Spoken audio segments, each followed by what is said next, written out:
c'est Naomi et bienvenue sur ma chaîne. Et aujourd'hui je suis avec mon petit frère Ruben. On va cuisiner un petit, ou plutôt un grand, ça dépend à quoi il va ressembler, un gâteau. Alors est-ce que ça va être un flop ou une réussite? Ça on sait pas, mais on va faire, ça c'est vraiment le mystère. C'est parti. Pour faire ce gâteau, on aura besoin 90 g de farine, 90 g, désolé notre lumière est tombée, 90 g de fécule de maïs, 250 g de sucre en poudre, 6 œufs, et ça c'est pour le gâteau. Après on va vous montrer les ingrédients pour faire le glaçage. D'abord on va préchauffer le four à 180 degrés. Une anecdote, une fois ma maman elle a voulu avec un produit dégager un lit de mythe, et dès qu'elle a sprayé, il y avait eu le mythe qui est venu sur ses cheveux. Elle était sur une grande chaise, hein. La chaise elle est par exemple comme ça, et instantanément quand la mythe était sur ses cheveux, elle a fait un vol plané pour s'échapper. Comme ça, je vous montre, hein. On aurait vraiment dit super ça parce qu'une mythe est venue sur ses cheveux. Moi j'ai eu peur, je pensais qu'elle allait se faire mal, hein. Mais on va commencer par beurrer 2 moules. On va mettre du beurre sur tout le moule de manière à ce que le gâteau ne soit pas collé sur le moule. Et voilà! On va commencer par séparer le blanc et le jaune d'œuf de 6 œufs. Je vous montre une petite technique pour le faire. Vous allez prendre votre œuf, vous le cassez. Une fois que vous avez votre fissure, vous mettez vos doigts dedans et vous le mettez dans ce sens-ci. Hop, votre blanc va couler. Ensuite, vous versez d'une coquille à l'autre jusqu'à ce qu'il n'y ait plus de blanc. Et ensuite, vous pouvez mettre votre jaune dans un autre bol. Et regardez, vous avez votre blanc dans un bol et votre jaune dans un autre. Donc Ruben a envie d'essayer de le faire. Je lui fais totalement pas confiance parce que s'il met du jaune dans le blanc, c'est terminé. C'est pas grave, c'est terminé.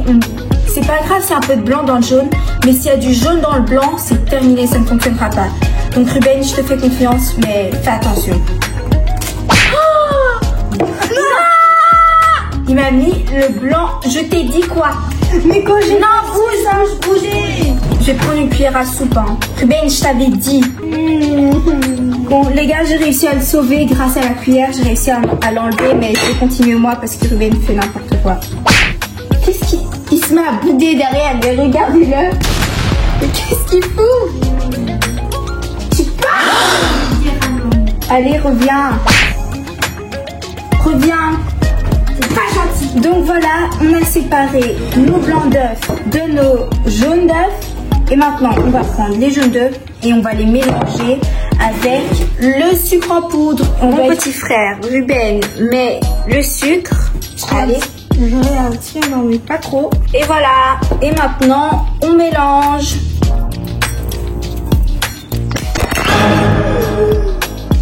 Et maintenant, on va rajouter 90 g de fécule de maïs et 90 g de farine. Donc, au moment où on filme cette vidéo, on est la veille de Pâques. Est-ce que vous savez de quoi ça parle réellement Pâques? Parce que de Pâques, c'est pas seulement genre les lapins et les œufs en chocolat. En fait, Pâques, c'est une fête qui célèbre la résurrection de Jésus.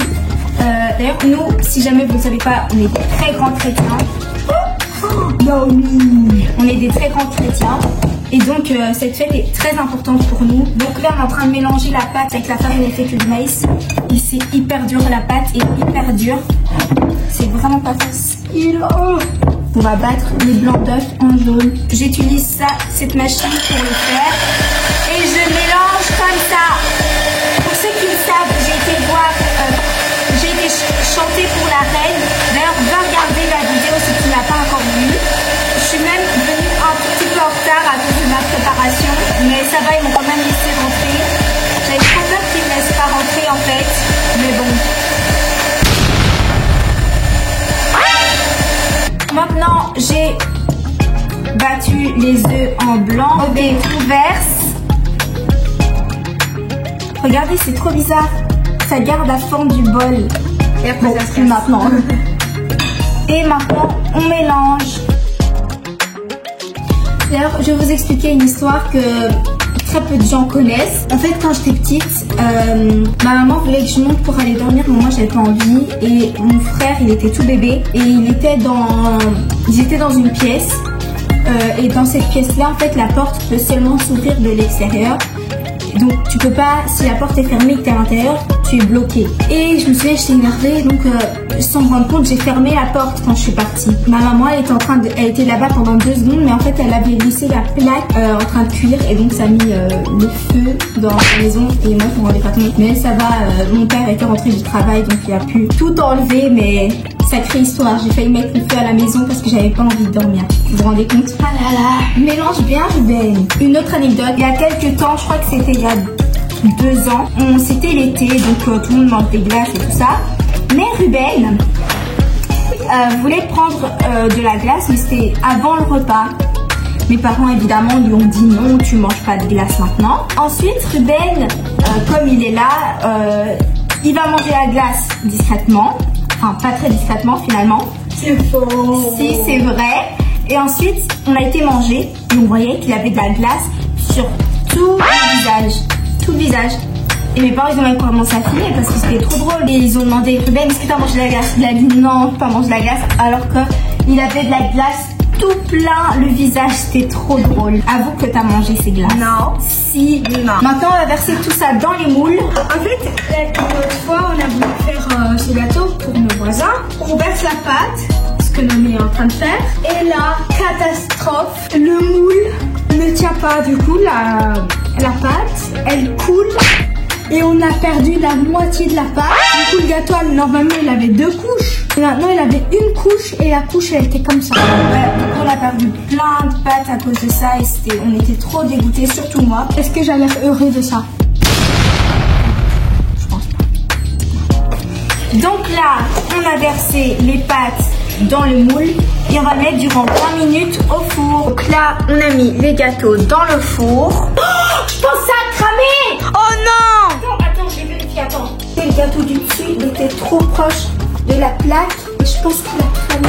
J'espère que c'est pas terminé quoi. Ah mais non, ça va. Ouf!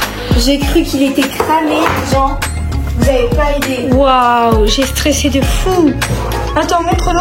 Après avoir laissé les gâteaux dans le frigo durant toute la nuit, j'ai fait un glaçage et je vous montre pas la recette parce qu'après avoir mangé le gâteau, je me suis rendu compte que c'était trop bon. Donc je garde ça pour moi-même. J'applique le glaçage sur le premier gâteau, ensuite je mets le deuxième gâteau par-dessus. Je les remets dans le moule de manière à ce que ça ne coule pas. J'ai mis un autre glaçage par-dessus, c'est pas la même chose que celui que j'ai mis entre les 2 gâteaux. Ensuite je mets des fraises une par une, un peu de poudre de vanille, des perles pour la décoration, encore des perles parce que on met jamais assez de perles. Et voilà, mon gâteau est prêt. Merci beaucoup d'avoir regardé cette vidéo. J'espère qu'elle vous a plu. Ruben, tu trouves que c'était un flop ou une réussite ce gâteau? Moi je dis que c'était une très grande réussite. Moi aussi je trouve que c'était une de ces réussites. Le gâteau était magnifique, ça coûte vraiment comme les gâteaux qu'on achète bien cher pour nos anniversaires. Je pense vraiment qu'on va commencer à les faire nous-mêmes là. Oui. Dites dans les commentaires si vous voulez qu'on fasse d'autres recettes, que ce soit sucré-salé ou sucré ou salé. Et on se retrouve bientôt pour une prochaine vidéo. Bisous bisous. Au revoir.